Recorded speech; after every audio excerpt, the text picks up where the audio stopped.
生え癖とトップのブルームを簡単に直すことのできることをドライヤーでやっていきます。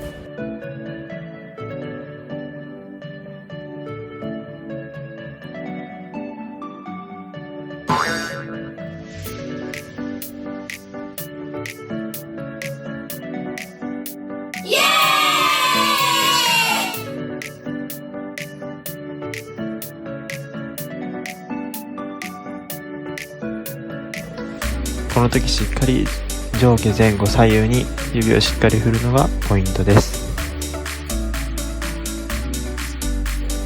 これをするだけでもだいぶ生え癖を直すことができます。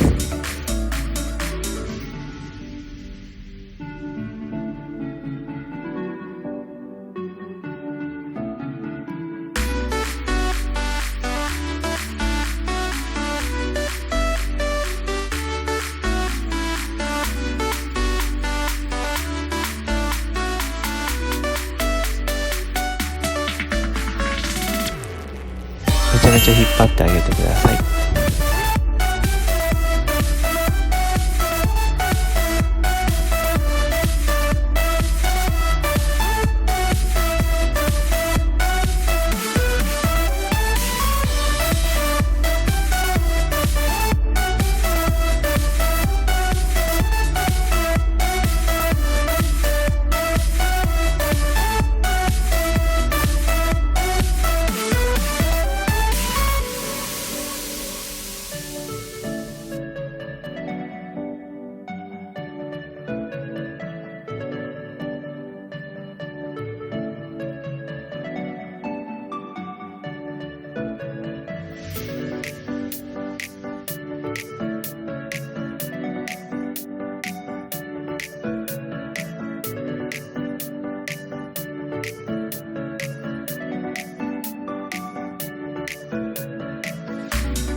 ご視聴ありがとうございました。チャンネル登録よろしくお願いします。